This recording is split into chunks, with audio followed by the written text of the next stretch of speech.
Doing some tremendous ministry in the prisons, and that's what this is all about. And tell us about something that's recently happened, David. Absolutely. Thank you. Thank you. Just a willing, obedient, humble servant. Amen. How many know that you can be in prison but be free? Right. But you can be free and be in prison. But he who was set free by the Son is free indeed. Amen. We have something in common with prisoners.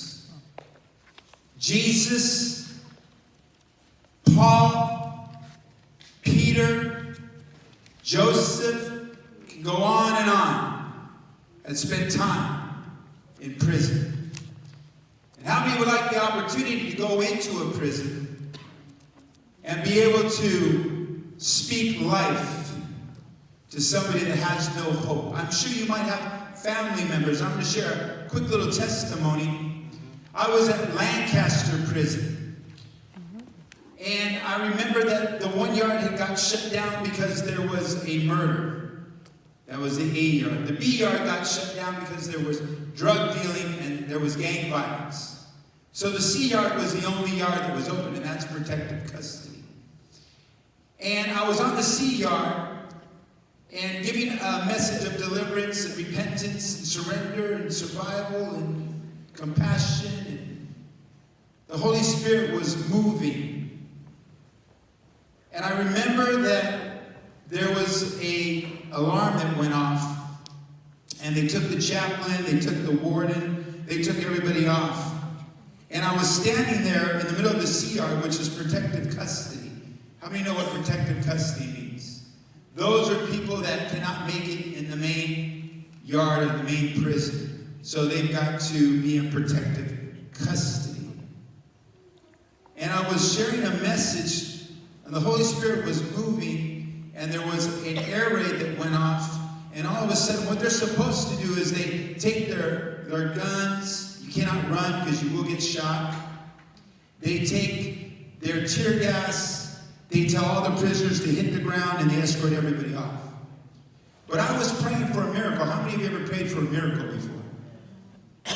Open-eyed prayers are powerful.